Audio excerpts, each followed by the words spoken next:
to That Wrestling Podcast. Yes, it is That Wrestling Podcast. I'm your host, Brian. Joe is here, and then this is where it gets a little bit different from our regularly scheduled program.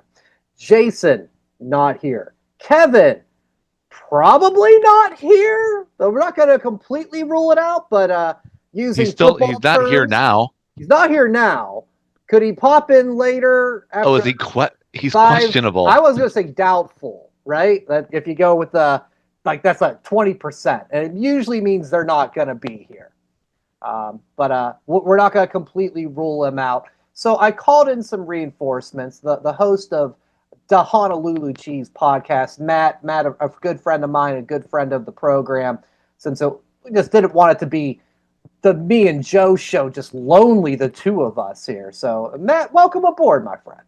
Thank you, guys. Thank you. It's an honor to do this now that football season is over and I'm dead inside. I'm just happy to talk some wrestling, celebrate a little. I was working on this one, ready, Joe, before the pod. Celebrate a little January. So I'm excited. January.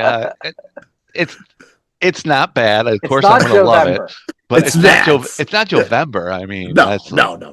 That's forever. I was looking for like a solid C- pun. I think that delivered. I think so. I would give it that. That's January. funny. But it makes it sound like my name's Joan. That's true. I hadn't considered that, but I'll work. There's a Joe in there, so thank you very much. That's why it's C- quality. And and we'll celebrate next month, Matt Vember. I like that.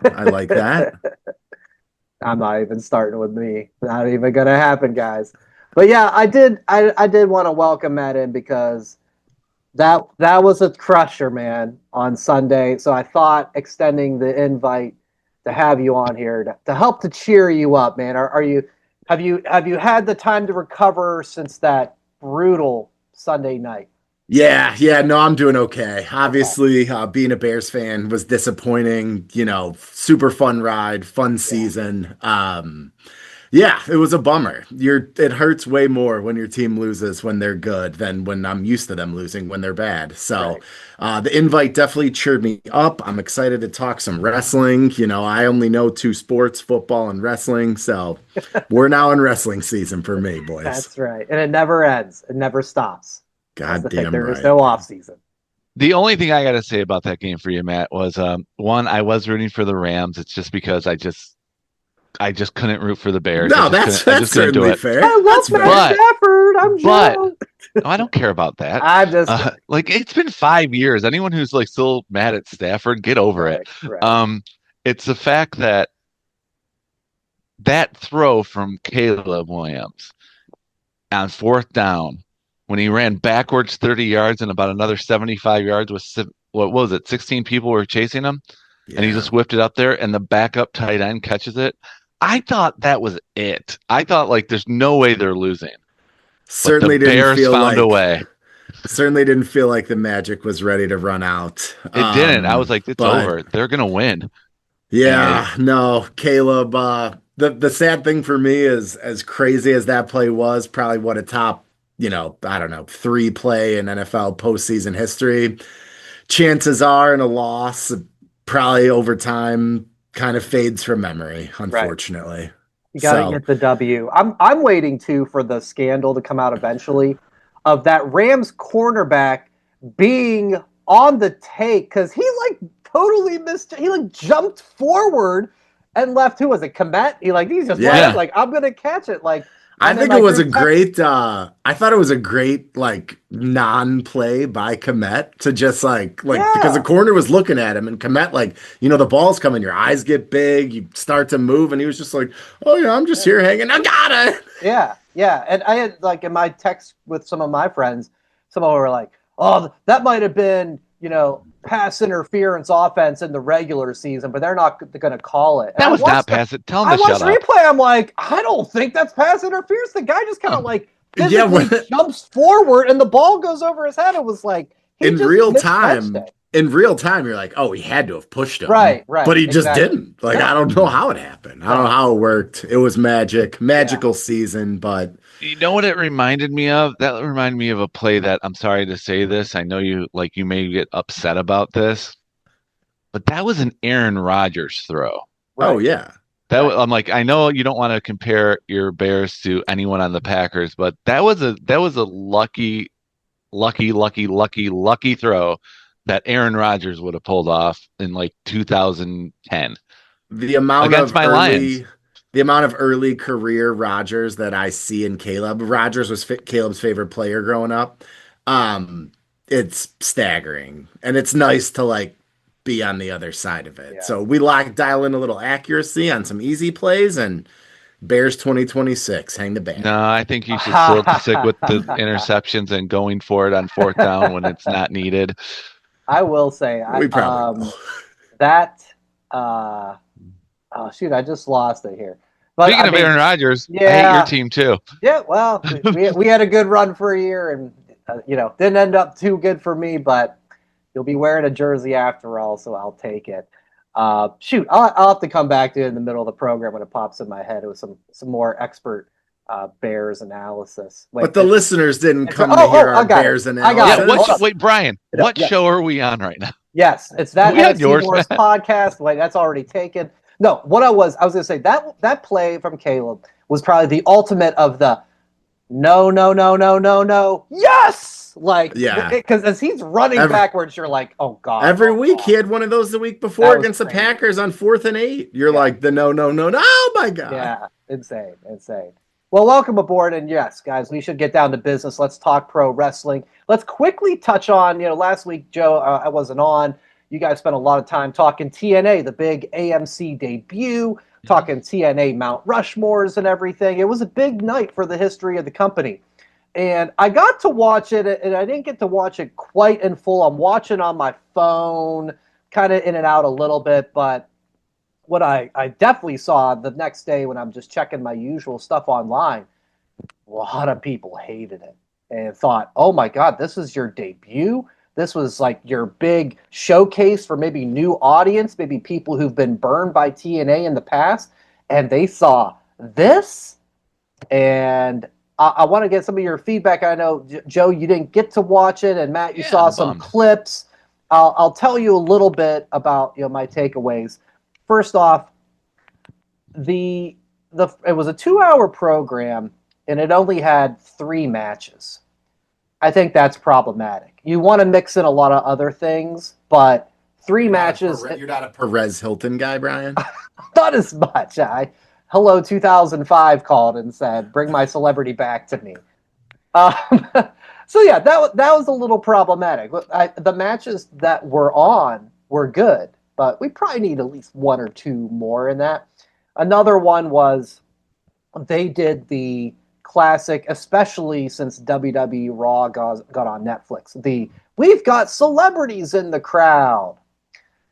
They had a thing with the celebrities, the same celebrities, 3 times in the first hour. They're in the middle of a match, probably the opening match, and they did a quick little shot of the guys, and they're all from some other AMC show.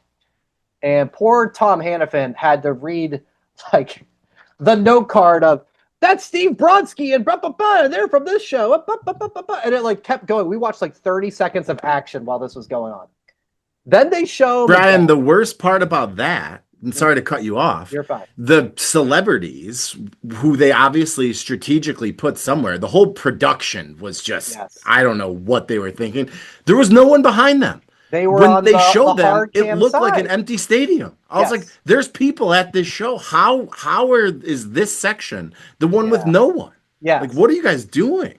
You got it exactly right, buddy. Yeah. It was like, oh, this looks weird. Because, they had the whole empty arena part behind them. So, that was a big mistake. But, then they did an angle with them, too. So, I was just like, holy cow, let's move along. Highlights, I will say, AJ Styles returning was really cool. They set up a little stuff in the back with him after his opening promo.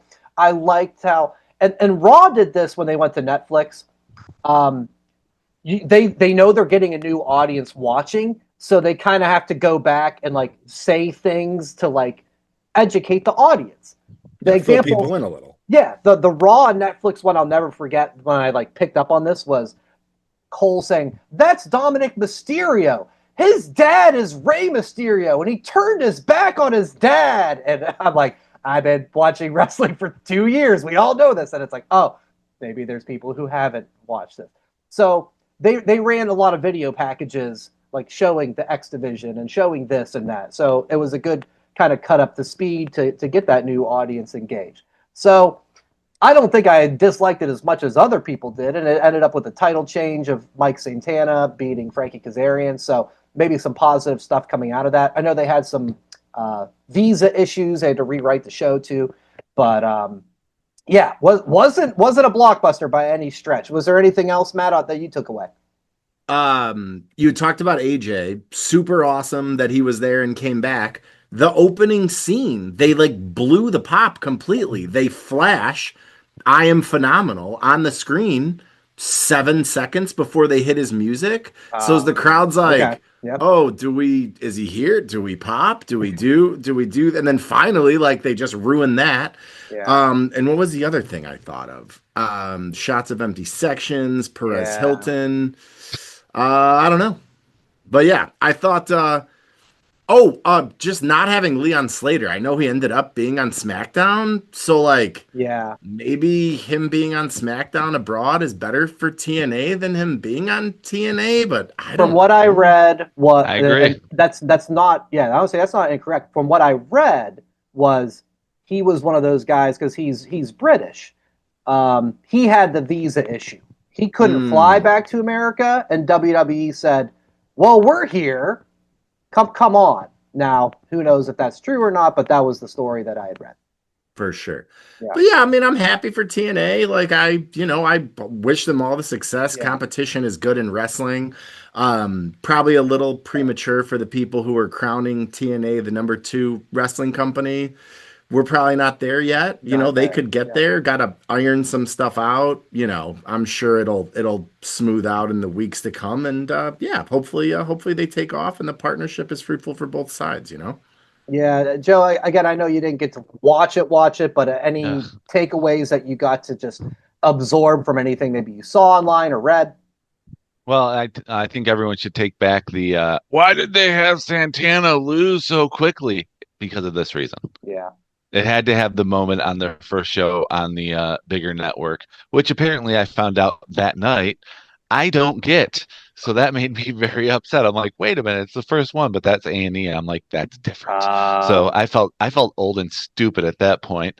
AJ being there, brilliant. Lance Slater going to SmackDown does more for TNA than him being on the debut episode because more eyes see it. Yeah. I get the USA Network, so I could see that. And when you say TNA wrestler is going to be on a WWE show, you'll be like, "Oh, what's TNA?"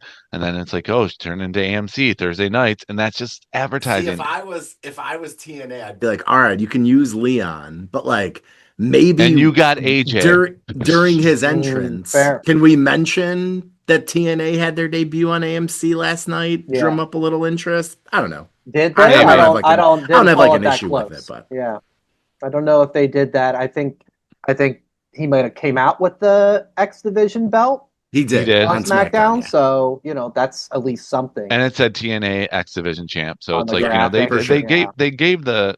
There was some anyone who likes to complain, they're just finding reasons to complain. TNA is not going to die. No. They did not have a terrible episode from what I've followed because they have survived a lot worse. Oh yeah, a lot worse. We went over that last week. Wrestling fans mad on the internet about wrestling. This is a first. I know, right? I thought we turned over a new leaf in a new year. Overreacting to not getting the show that they booked in their head where every Samoa Joe came back and what else? Jason say Hogan and Hall came back. I'm like, yes, they came back too. No, you built it up too much. It didn't meet your expectations of your fantasy booking and your Impact, whatever video game that was for the PS3 back 20 years ago when you played Suicide. Oh my God! You got to get over it. You got to get over it and just realize it's still a show. Yes, the empty seats is a bad look when you're going to the VIP, the celebrities, and Perez Hilton, but things they're going to have to learn from. Yeah, I know they've been Exactly. around It's for not over 20 years, and they should have already exactly. learned this. Not a death knell by any means, but this is like you have control over where you put these people. Someone right, has to be like, yo, there's 40 rows of empty seats behind them. Maybe we right. should move them for this Well, they part. didn't I want don't him know. sitting next to the poor, so it's like, yeah, we want to Very sit in true. this VIP section. Gonna Very have to true. fix that, man. Yeah, yeah. No, we'll certainly be keeping an eye on it. Jason's probably the biggest TNA guy of all of us, and it's tough because typically we do record on Thursday nights when it's on. So a lot of this is going to be kind of old news when we do the next shows. But I know Jay's kind of tossed around maybe doing like special TNA little episodes and stuff like that. So we'll see if that is in the cards for us and see how things grow with their AMC network now from everything moving forward. Let's move on to Monday Night Raw. Talk about a guy who's on TNA, AJ Styles, and we had on SmackDown the week before, or no, on Raw the week before, excuse me, where Gunther tapped, ref didn't see it. Gunther gets the win, and of course, as Gunther's cutting his promo, AJ comes out and he wants one more match. I love the setup of it, as Gunther refused multiple times until he finally says, "Put your career on the line." We've talked about it. We all know, like he's said, this is my last year in wrestling. But at least for me, it was still jarring to hear that stipulation be put out there. And then later in the show, of course, AJ says he's in.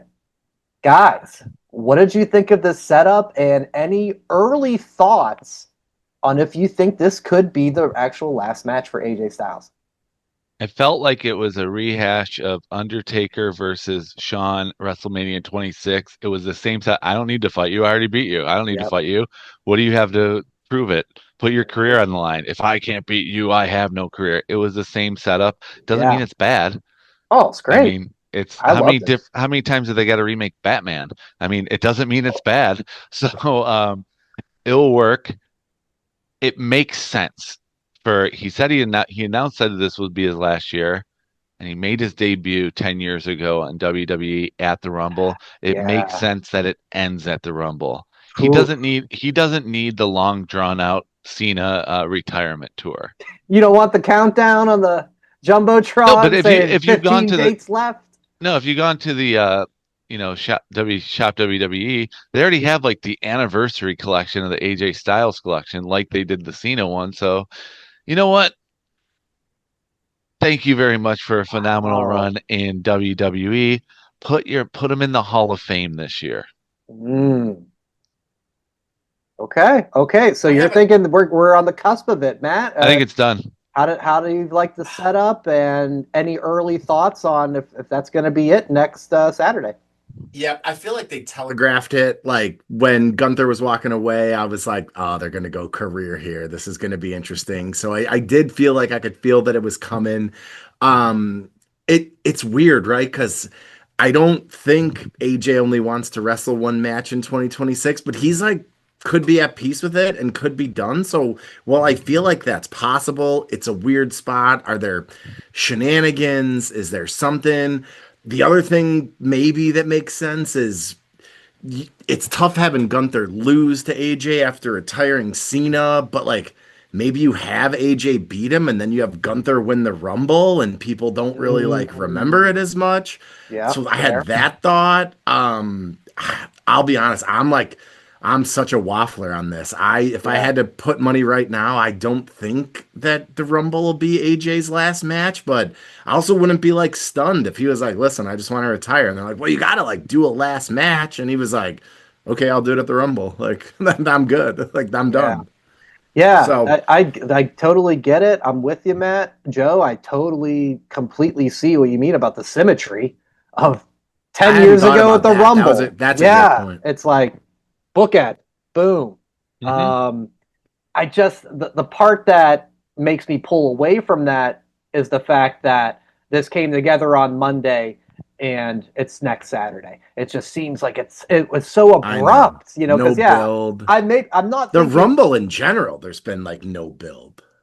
I know it's Correct. the Rumble, and the Rumble's like the main thing, and we're gonna have this match, and we're gonna have the or the Fatal 4-Way match to set up, the match with Drew. But I don't know. I was just like, when they were talking, they're like, the Rumble's in 12 days. I was like, is it? We don't know we don't know anything. I We don't don't know think who's in the Rumble. We don't know what the matches are. the Rumble sells itself. You don't need to build up the matches. Very true. And I'm kind of disappointed because last week we talked about how no one said I declare for the Rumble. And I'm like, no one has, and that's great. And then day of the show pops, here comes Cody. I declare for the Rumble. And I'm like, you ruined it. And then Gunther did it. And I'm like, okay, fine. Yeah. Yeah. But it's definitely different from past years where we'd be like, okay, 27 of the 30 names have been announced. I've already announced it. Who are the 3 surprises or whatever? So still, the best announcement was R-Truth announcing the Rumble and then took himself out of it when he realized it was Brock Lesnar, not Paul Heyman. Yeah, exactly. But yeah, getting back to AJ, man, if I had to, put my vote on it now, I'd also say no. I think, he'll pull it out. Give him one last big win. I mean, yes, he was just tag champ not long ago, but he lost like the Cena match and that run. Like, give him the big win before like he does like maybe it's a best of 3 essentially. Maybe he loses that Elimination Chamber or something like that. It just seems too quick to be like, hey, the match tomorrow and now you're done. It'd be like, wait, but one more year. What? Not? We just started the year. Come back to us, AJ. Hey, he did the right thing. He went, let me call my wife and see what she say before. Smart man. He did say that. So that we all have learned in our lives, gentlemen. Hey, before I put my career on the line, let me just make sure that it's okay with my wife. That was like so real to me. And I'm like, yeah, that's probably something we all would have to do. We don't have to, but in reality, it's like, so honey, is it okay if I put my career on the line? I mean, I'm gonna have to like sign this thing.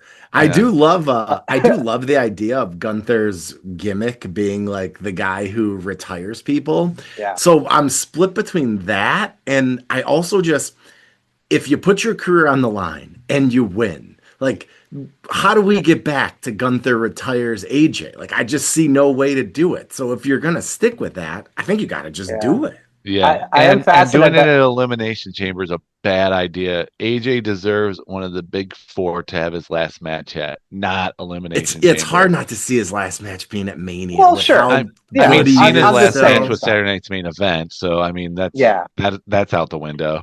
For sure. It was like so telegraphed though for Cena, like, I don't know. We'll see. It was, yeah. Literally, this was my last match, guys. Yeah. They announced it, Saturday Night's Main Event, John Cena's last match. I'm fascinated by that phone call that you guys brought that up. I would love to have seen how that have gone. Like, hey, honey, what's going on? Are you watching? Aren't you on the show? Yeah. They want me to fight Gunther and lose my career. But his wife probably needs help at school drop off. We've got a mortgage. We've got a mortgage and like 4 kids. Well, honey, can you check our 401k? How we doing? I want to make sure we're safe. Is that the ins and outs that went into it before his wife finally said, "Go kick his ass"? I think they're safe. Right. I think they're okay with that. I mean, it's like, I think he saved enough money. He's not wasting money on like getting haircuts. So that's a bonus right there, monthly. Beautiful locks. Yes. Yeah. Yeah. All right. Well, loving where that went. And then main event being again in Ireland, CM Punk, Finn Balor, great match. Really good match. I love the crowd. I thought was really good at the entire show as well. So my question is, guys, where does Finn go from here? Because I feel like this was a bit of a reminder of how talented this guy is. And he hasn't been in that spot in a little while. I mean, guys, I was thinking about it. We saw him and Seth, right? Yeah, him and Seth at SummerSlam in Detroit. Yes. For the championship. We saw that. Remember, Matt? Yeah, it wasn't it wasn't Priest cashing in and he got knocked out or whatever. That was like the middle of the card, and that was maybe like the last. That. What's that? I don't remember any of that. I'm Oh not my saying God. it didn't happen. I'm telling you, you were there, right? I was. I Yeah. didn't know you then, but I thought I saw you.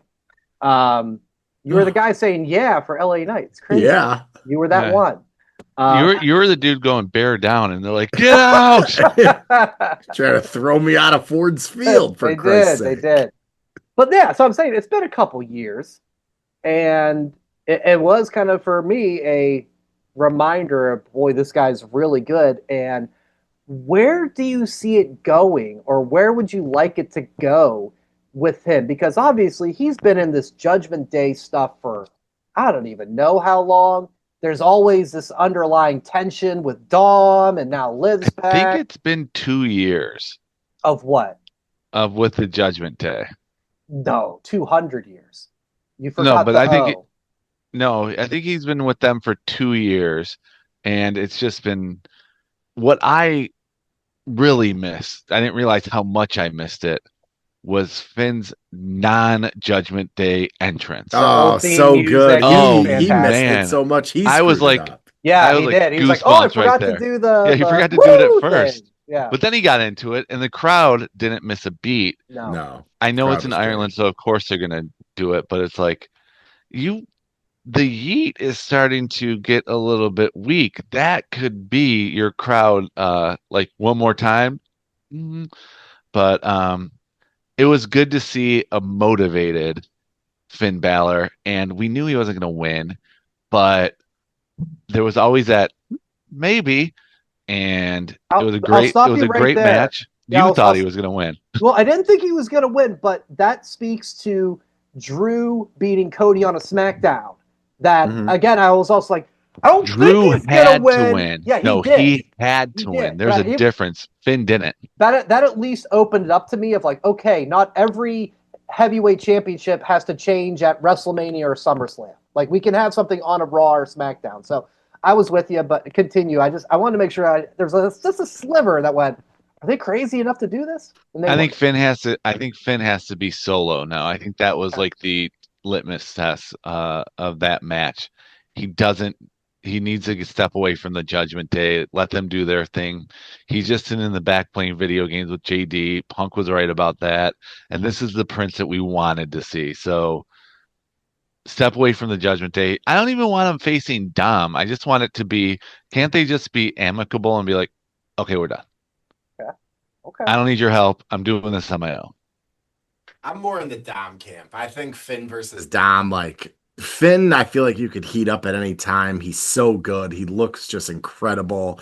Dom's been off TV for a little bit. I think if we get to Dom eliminates Finn in the Rumble, and we have a Finn Dom match at WrestleMania. That's kind of what I would like to do, because Dom is just so red hot. I feel like a feud with Finn kind of elevates both of them. I know it's like low hanging fruit and a Judgment Day breakup, but I don't know. It almost makes too much sense not to go that route for me. Just because the match would be good, the build would be good, they'd be great on the mic. Like it'd be a fun feud to be a part of. It would, but I'll tell you, that match kind of flipped it for me because this is something I've wanted, like a Dom and Finn rivalry for months now. I mean, guys, didn't Dom pin Finn for the IC title in that 4-way at Mania? Yeah. Yeah. And they just moved on. And I'm I'm waiting for Finn because he's still been that passive aggressive dick to Dom and to the other Judgment Day members of what are you gonna do? And it's like, why are you messing around? That's how he's been for months, and I've been waiting for Dom to turn around and smack him and say, "Shut the f up! I got this. I'm the champ," or whatever, right? But after seeing Flynn on Monday, I kind of feel like it should be the other way of Finn's the good guy, Dom's gonna turn his back on Finn, and the fans are going to get behind Finn. I really thought it was going to be the other way, where Dom was finally going to stand up and say, dude, what the hell? Leave me alone. I beat you. I'm better than you. Let's go. And after Monday, it flipped in my head where I could see it the other way of Finn being the fan favorite. He hasn't been a fan favorite for a good couple of years. I mean, we'll go with Joe's 2 years of Judgment Day. I still think that's inaccurate. I'm going at least 3.5, 4. But I think it was oh 07. everybody's doing that 2016 throwback Brian, pictures. It had to have been 10 years ago at least. Dom can never be a good guy again. He can never be a face. He's the only one, in my opinion, who's ever done a heel turn while being a heel. Right. It was impressive. He'll never get booed and he'll never be a face. Like Dom's shit is crazy. Yeah, it's like Ray can't be a heel when they tried him with the filthy animals and that bombed. Ray's the face, Dom's the heel. Even like you can't boo Rey Mysterio unless he's number 30 in the Rumble when you're expecting someone else. Yeah. But you can't cheat. You can't. Dom is a bad guy. That's all. That's it. Yeah, for sure. He's a scumbag. The crowd has been getting into him, and again, not as much lately. He's been off TV, whatever, because of those like subtle digs that Finn's been doing to him. I'm like, why are you messing with Dom? He's not, he's doing good. Leave him alone. So I saw that angle playing out. By the way, thank you to the Google machine. Finn Balor joined the Judgment Day on June 6th, 2022. So 3.5 years is about right. That's when that we're talking about. Edge was a Judgment Day. Yes. He came out as the from AEW? Oh yeah, that guy, same guy. Yes, Cope, the Copester. He came out during that as like he was a new member, but they ended up kicking him out. So, get those timestamps back in your head there, Joe. You're usually really good at that, actually. I was off by a year.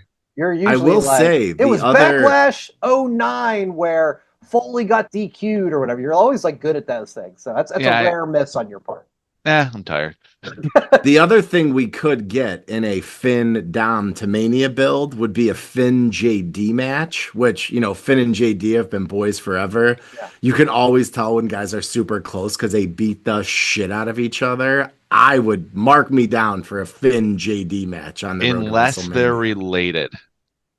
Oh, yeah. It's like brothers. Real brothers matches suck. Yeah. But when they're best friends, those are great. I was like, Matt, I agree with you. It's like all the click matches were always like the best. But when you have... I always think back to Roman against Braun Strowman before Roman was Roman. And those dudes used to beat, like they were throwing office chairs at each other. Like beat the piss out of each other. I was like, these guys are tight. Hell yeah. Yeah. Yeah. Yeah, Brett versus Owen would be the exception of the brothers. Yeah. Oh, the brother. Yeah, okay. There's the exception. There's more cases of not doing good than Uso versus Uso, the worst match of WrestleMania 40 weekend. The Hardys. Undertaker and Kane had some bangers. Yeah, that's true. Edge and Christian, I forgot about that. Cope and Christian Cage. Yeah. Forgot about them. Yeah. Rick and Scott Steiner, who never had a match, but that feud went on for like 72 months. Classic WCW there. Mm-hmm. Yeah. All right. Well, the fun stuff all around there, and we do have fun wrestling on Saturday night. Saturday night's main event is back. Only 3 matches. I just talked about how there's only 3 matches on TNA. I'm banking there will be a 4th match added as part of SmackDown, or that comes out of it, because it just makes sense to me. But the card so far, women's tag titles, it's Liv and Roxanne versus Rhea and Io, Cody Rhodes and Jacob Fatu, and that number 1 contender match to face Drew at the Rumble, it's Randy Orton versus Trick Williams versus Damian Priest versus Sami Zayn. Matt, what are you most looking forward to of those 3? Anything stand out as like something you're for sure thinking for a prediction? Anything like that?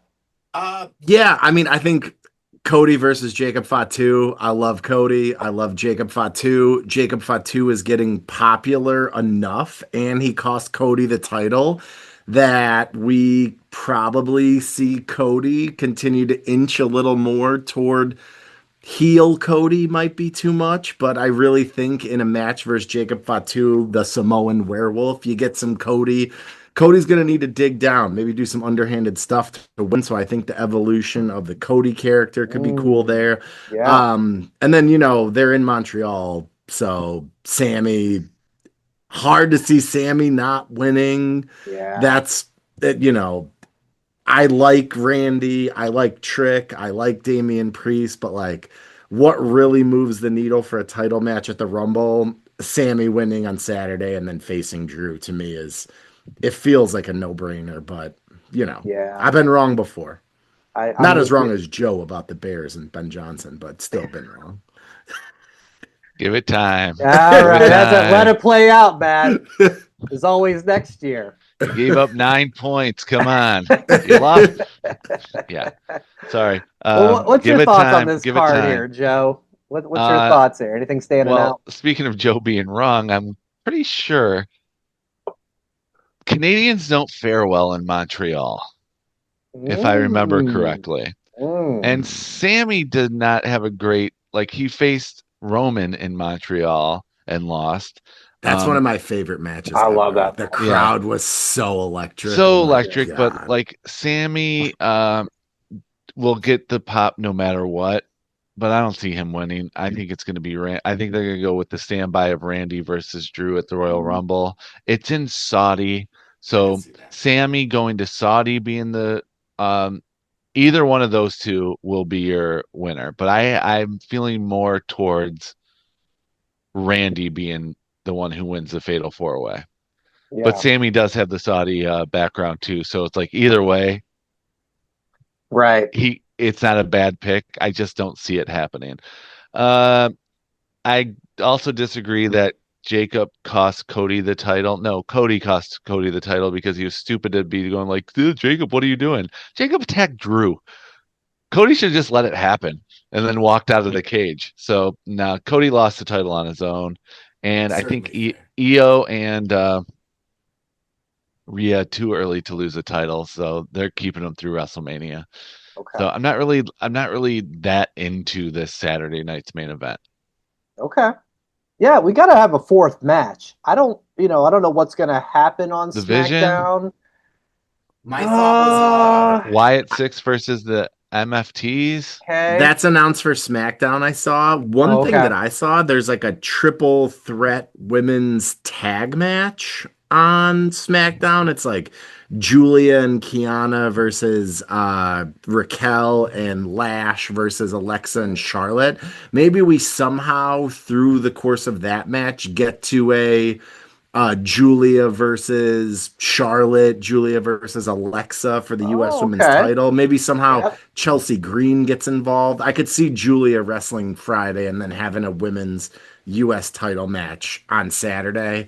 Yeah. Just a thought. I don't know how we get there, but I agree. We probably are looking for one more match on this card. Yeah. Yeah. There certainly has to be one more match added. And I think otherwise you guys summed it up really well. I'll do a quick mention though. I'm just it's going so good. The call up of Trick Williams to SmackDown. The fans are into it. You know, he looks like Here's $1 million. Sorry to interrupt you. For the love of God, if you're an up and coming wrestler, you got to look in one of two places. You either need a hand motion that people can do, a yes, a yeet, whatever, or you need an easy, quick chant. Whoop that trick. It's so fun to say. The guy's going to be over forever. It's it. Like, that's all you need. Mm-hmm. It's being money. 6'5" and chiseled. It helps. It does help. It does. I'm not gonna lie. Helps big time. It's worked well for me. For who? For me. I mean, come on. Who would you think I was talking about? You're talking about me, right? Joe. Huh? I mean, obviously, I have a catchphrase. I mean, we celebrate the month of Jovember. And January. January. Yeah, I was saying that was an off-air, I think, moment with us. January. And always working out the kinks on that one. The summer months of July. July. Okay, that one can come around. This is great because Jason will hate this. I know. It's just month after month of unpleasantness between you guys. But until the "We're Not Friends" shirt comes in, then the feud must continue. Joe. Right? Oh yeah, well I can't get that shirt. They only have 4X and 5X available. Oh wait, I thought you were 6'5" and Jack. That's got to be a 4X size. What are we talking Just about cut the here? sleeves off. You do the Powerhouse Gym 1992. Somebody accosted me in the parking lot cut, you know? You can make it work, Joe, is all I'm saying.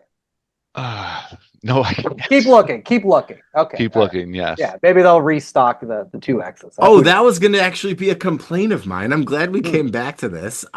Usually I listen on audio when I listen to the podcast, and I play the podcast in the background so you guys get the YouTube view like while I'm working. Oh, thank you. When Jason's shirt arrived, I had no idea. You guys were talking about it like I could see it as an audio listener, but I could not. The fact that it's the We're Not Friends shirt, I had forgotten. That makes a lot of sense. Gift. Great gift, Joe. I thought I said it. Maybe I was being talked over, but I thought I said, like, when I saw We're Not Friends, it's like it was perfect. But I thought I could have missed that. That is my apology, because I do try to, like, for those who don't watch it on YouTube, I try to throw out like little explanations, because I don't watch it on YouTube. Usually that's what I was going to say, because usually like the Christmas episode, you guys are so good. And usually I watch the Christmas one because it's funny. Not that the other ones aren't, but I was like, what the fuck is this shirt? What are they talking about? I can assure you that would not have happened if I was hosting last week. I would have had a complete full description of the shirt and the design and everything. But we probably wouldn't that's what happens when you're out. The months of waiting. But we probably I know your Black Friday purchase that comes after Martin Luther King Day almost. What? We would have had that, Brian, but who knows? We might have missed out on some Fort Wayne minor league soccer talk. Fair. This is what you get on it. Every week's different on this Tomato. That's right. Yes. Sorry, we can't please everybody, even me. Shout out to Kevin and Jay. We love you both. Let's speak for yourself. some of us. I do. Hey, Kevin. I am speaking for myself. Announced this week. This had been rumored for a little while, but official this week. He announced it, I think maybe on Tuesday, that Tommaso Ciampa is going to be leaving WWE when his contract is up. I don't know if they said when his contract is up, but it is soon. It's about to. If he's making the announcement, it's probably 90 days. Yeah, it can't be much longer, right? So let's talk a little bit about him, because he was a big-time player in the NXT Black and Gold era. And then he got eventually the main roster. He had a lot of injuries. He was kind of up and down. Some tag title success on the main roster with Johnny Gargano. But, I don't think, and I think he would say his peak was when he was like an NXT main eventer, where he was getting booed out of the building when he had like no entrance music and he's turned his back on Gargano. What's that? Entrance music for the unsanctioned match with Gargano is that feud with Gargano for me, probably my favorite wrestling feud of the past 10 to 12 years. Wow. It was incredible. Everything really they did, that whole Black and Gold era was incredible. But that entrance to me, where he comes out and the crowd is like, I mean, they're booing like he's Osama bin Laden. Yeah. It is crazy. And there's no entrance music, so there's nothing to drown it out. That was such a cool touch. Just awesome feud. Yeah, you're absolutely right. That seems like a very, it really felt like a very old school, this is whatever year this is. Let's say this is 2018, 2019 or something. And he's coming out as like the old school heel from 1981 when there's no entrance music and people just boo the heel, right? So he's the Russian guy in the Cold War. He is certainly is relentlessly. We got Tommaso Gorbachev over here. It's crazy. Well, Joe, what do you think about when you look back at that time and his main roster time and kind of like where he goes next from here? Well, that time was peak time. If he didn't have that time, he would have just been another guy he wouldn't have lasted as long. Yeah. In the WWE. He would have been released back in 2020 with the rest of everyone else who was cost-cutting moves during the pandemic. But that feud with Gargano, it made them both, because they were just DIY. I always just look back at his was the first title card ending credit that came out, Oh, and the show wasn't over. yeah. Oh, The fake out. The Yeah. fake out when they're just raising their hand together, and it Yeah. said like copyright 2018, Right. and it's like it fades away, and it's about to go black, but then he attacks them, and it's like, Yeah. okay, we're live, pal, and they just kept it going. It's like that was like they took chances in that NXT. Dude, that period of NXT was better hands down than WWE. They were having those 1000%. matches with 1000%. FTR when they were the Revival and Authors of Pain and American Alpha. Dude, those matches were 1000%. incredible. There's a reason why, like when they did the Survivor Series, when it was Raw versus SmackDown versus NXT, that NXT was winning all those matches that night. It was the best, dude. That's Like right. it was the crowd, like they were putting on the better show. It was obvious, but it was it's an era that, like, look fondly on, and that NXT era had to survive in order for us to get this NXT era too. Like they had to run so everyone else can continue moving forward. So Tommaso Ciampa was a huge part of that, and I'm really bummed that when I went to the Raw in Columbus back in June, they give you those, like, if you have the ringside seats, you get the autograph pictures. Well, my two pictures were Karrion Kross and Tommaso Ciampa. I'm like, well, thanks, appreciate that. The curse of the autographs here. The curse of my Raw seats. But main roster, I would have liked to have seen him win, like, the U.S. title. Yeah. Or Intercontinental Champion. He needed to have a Goldie on the main roster besides the tag champs. But he was so good revitalizing the tag team championships on SmackDown. Him and Gargano are just gold together with their we're the captains of this. Guys, we'll follow suit. You go fight them. But we got your back. Like those two, so good together. And I'm hoping that Gargano continues to shine with this Faxium type of feud that's going on now with the stolen mask and all the social media posts, which are amazing. What a bad you guys think Ciampa's the most I don't know, like impactful, if impactful is the word I want to use, or relevant, important, whatever. Is he just the most important NXT guy ever? Ooh.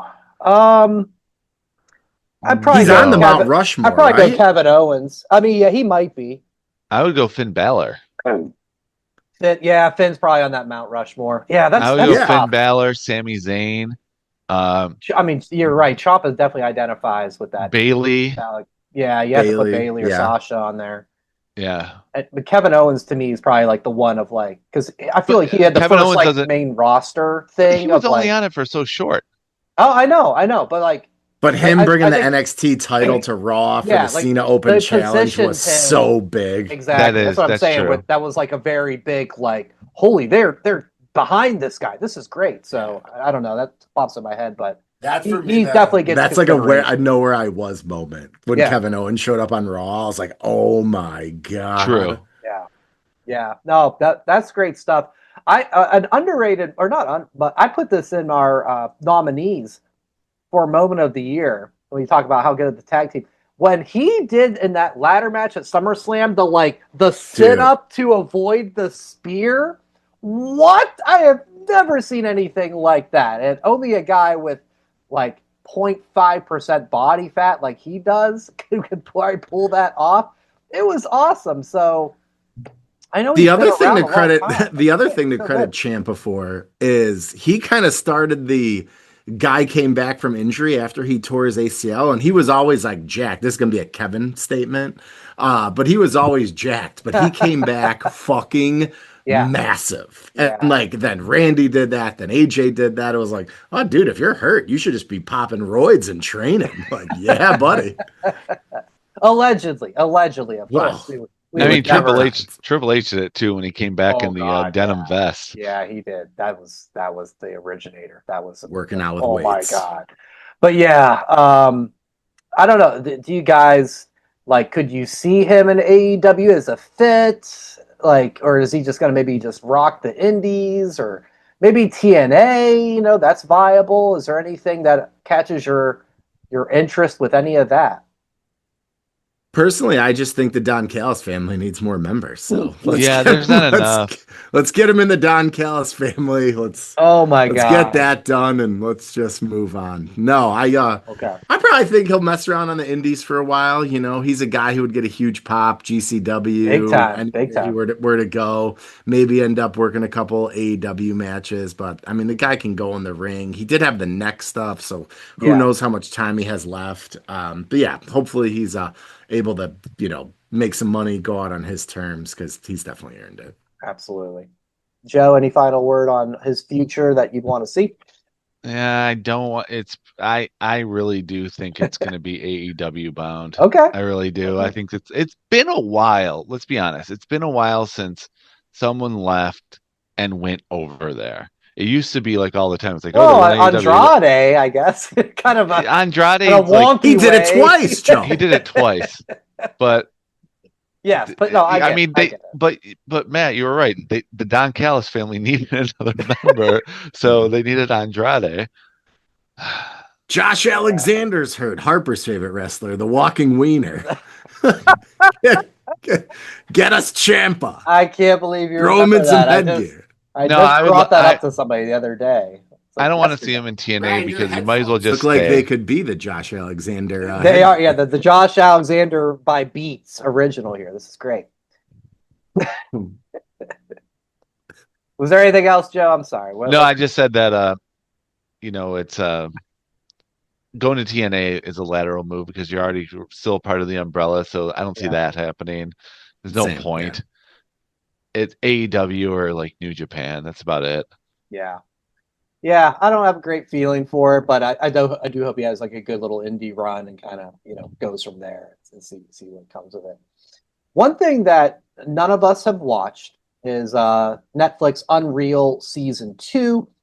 Joe has continued his protest. He was I'm not protesting it. It's just not for me. Yeah. That's a protest. Yeah. No. Okay. You're right. You're not. You're killing the business. Yeah. You're killing. No, I'm not doing that. It's just it's not for me. Correct. Yeah. I don't want to watch a documentary on how sausage is made. Got it. Exactly. So yeah. Okay. So no watching Season 2, and neither have Matt and I, except boy, if you pulled any of it, but I've seen it all. If you pulled up wrestling Twitter on like whatever Tuesday morning or Wednesday morning when it dropped.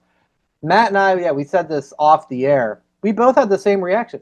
You felt like you could watch every episode based on the amount of clips that just popped into our feed. This was, I've never had such a barrage of just, this happened in Season 2, this and this, and R-Truth and Seth and LA Knight looks sad, and here's Triple H talking about my God, it kind of ruined it for me. I wanted to be like, all right, maybe I need to put my phone down here and stop doing this, but I did not expect this. It was like an Abbott and Costello routine. Did you watch it? No, I didn't watch it. Oh, so you haven't seen it? No, I've seen it. But you said you didn't watch it. No, I didn't watch it, but I've seen it. Like, what? But that's how I felt. What happened? Yeah. I don't know if you had the same reaction, the listening and viewing audience. Let us know in the comments or at thatwrestlepod@gmail.com. I've never had that before, where everybody had to be on the same page of, hey, while everyone in normal world was asleep, I stayed up watching 5 episodes of Unreal, and I'm going to post every clip from the show. I clipped everything.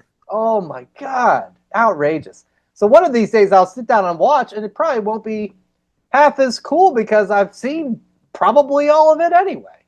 That's what it feels like. It does feel that way. So, all right, we'll see. Maybe next week we'll get more into it if any of us end up actually watching the actual show. Getting to AEW real quick and not talking about Dynamite itself, but I did think it was pretty interesting. They had a dark match, and a guy who I haven't seen in a while, Baron Corbin. He's, Bishop Dyer is his name now. He did a dark match for AEW Dynamite. And he's a guy who obviously WWE, huge success. And I wonder if you guys think he'd have a place in AEW. Because, AEW is definitely a little bit more of the Blow What's your that? role player. What's this? Okay. Huge success in WWE. Like Huge take success a step back. I mean by like longevity of career. Okay. You know, Because I'm like, he did. huge success. No, he wasn't a He had multi-time some- world champion, but he He had did. some solid gimmicks though. Happy Corbin, sad Yes. bum ass Corbin. Like, That was those my are favorite kind of one was when entertaining. he was like, you can Venmo me $10,000. Yes. I need to eat. Yeah. But But no, I mean, like, you know, he did retire Kurt Angle at WrestleMania. He main evented a Oh, pay-per-view shit, with Lacey Evans against Seth and Becky. ooh, yeah, You and know, that was a real great one. No, because he you know, fucking did it's the end like of days to Becky. Everybody went, oh, we're hitting girls now? What? towards the end, his end run, I was starting to get into it, and then Okay. they Yes. released him. But Right. beforehand, I mean, he was the fall guy for everything, and they blamed him for the crappy Raws because he was the on-screen authority figure. Yes. And like McMahon's and Triple H come out and say, "Well, it's Baron Corbin's fault." Like, Yeah. no, but he was never a success. I don't think he was like he was a success in the terms of he was on TV every week. That's what I But mean. it Yeah, the wasn't macro but version it wasn't like entertaining. It was a ugh, in my opinion. Like in a lot of times, the Joe. dog Yes. food with God, yes. Roman, Let's forget that. that like he had so And many he was the last guy bad to pin moments. Roman before Cody. That's kind of an Oh, interesting that's Baron right. Corbin fact. Yes, it yeah. was. Damn. Point for you. I don't But now really he's see doing him. yeah. Oh, sorry. Yeah. I don't But really no, see him. hold on, let Joe finish. So AEW, like, does this move the meter up? Do you even because I think it's a weird fit until maybe this last run that he kind of had. Like where I'm like, I couldn't see him because he has been such a WWE guy. At AEW is like the top indie guys come here, and he's not that. No. Okay. No, he's not. Maybe a Will Hobbs replacement. We need more meat. Can he join the John Callis? How about the John Callis family? Are they looking for members? Can he join with Ciampa to the Don Callis family? They need double the members. Oh, get some hoopers out here. I guess. All right. So Joe's a no on the Corbin AEW opportunity if it comes to fruition. No, I'm all for guys getting opportunities, but it's like Yeah. I just don't. It's definitely he's not a fit there. It's a weird fit. Okay. It's not a fit. Got it. Matt? I'll be surprised. I mean, AEW is so much about match quality, and I do feel like occasionally they just like hire big dudes because they're like, yo, we don't have enough big dudes. And they, the rumor is they just lost Will Hobbs. Right. Maybe he fills the big guy quota. I hope he's successful. He seems like a nice guy. I listened to his interview with Chris Van Fleet a couple years ago.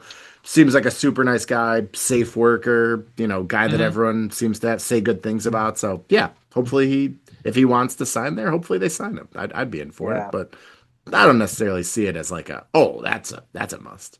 Yeah. I think, Joe, you mentioned like that last run that he kind of had with Braun Breaker and they were the Wolf Dogs. I feel like that was the time that the crowd that were a lot like you, Joe, just like, all right, we don't need to see this guy anymore. It's been a lot of bad television with him, that the crowd finally did start to come around on him. And then he was released. And I feel like that maybe at least gives him the opening to like, okay, he could be something on AEW. Like there's people that would be okay and would want to see him and be invested in him. Up until that point, I'd say, oh God, no, this is what's the round peg square hole? Like this just doesn't make sense. This is a WWE character guy. So I'm not going to completely rule it out. The big guy quotient's a good point too with them losing Will Hobbs because he is, he's not a monster, but he is a bigger dude. So he's a better fit with TNA. Oh God, completely. Oh, like he's like made for like if they're gonna have he'd Elijah and yeah. No, I agree with that. That's why it's like me. No, I think he should go to TNA. That's like a better fit all around, and he's a veteran who can help those young guys too. Like him and Ziggler. I mean, not Ziggler. Him and Nemeth and like Elijah and the Hardys. Like that's TNA's made for a guy like him. So that's where I hope he would end up. We do have the Royal Rumble next Saturday, just real quick, because obviously next week we'll be talking a lot about the card. We're also going to unveil our reimagining of the picks. We've got something planned for this year. It's a little bit different. We're switching it up, so we'll talk about that and do that for the first time next week. So we thought this time let's talk just about the past and just share some quick favorite Royal Rumble match memories that stick out in your head when you think about it and get excited for this year's Rumble. Matt, what's some one or two for you? I think my favorite one of all time is the Edge return in 2020. I was like making a list today when you sent the rundown. I was like, oh, Three Faces of Foley was pretty cool. Yeah. Up until that, Bobby Heenan in '92 with Flair was probably my favorite Rumble memory because it was just like an all-time Heenan performance. I love Heenan. All time. But that Rumble in general with Edge coming back and the Drew win, that was like the Brock Rumble where Brock started. I don't think I'm confusing those, but that No, you're right. You're right. Just with Edge's music hitting, seeing him come through the smoke and just see him so like visibly emotional was like, it's why you watch wrestling. That's my favorite Rumble memory of all time. Yeah, that's great. Joe, any top memories stick out for you? Yeah, it's not fair to Flair has always been my favorite. But I gotta say, it's because I was there last year when it was Roman, That's right. Cena, Punk, and Seth in the ring at the same time. So That sick. that setup. Matt, you were there too. That's right. For sure. Yeah. Oh, so you were there too. So it's Yeah. that setup and everything was just like, yeah, I think that's a moment where you just felt like you were witnessing something special that cannot happen again. Mhm. And that was one, Joe. I don't know if it was the same for you. Like in real time when you were there, it was really cool. Like a, 9 out of 10. But when you went back and watched it and like the camera work and like Roman spanning to Seth and Seth looking at Punk, you were just like, yo, this is like the Mount Rushmore of the last 15 years. This is crazy. Oh man, it was so great because I was just like watching it in real time, but I had my phone like this the whole time. And since I'm taller than most people, I had a perfect view of recording it. So I watched it on my phone when I got back to my hotel later that night. And I'm like, man, it's even better like Dude. there. So Yeah. that's my moment because I'm selfish and I was there for it. And that's what I'm going with. But it's not fair to Flair. Heenan just so great. It was the best. Yeah. So and Cena's return at Yeah. Madison Square Garden. Yeah. Oh, wait. Yeah, that was way, good too. way early than anybody thought. Yeah.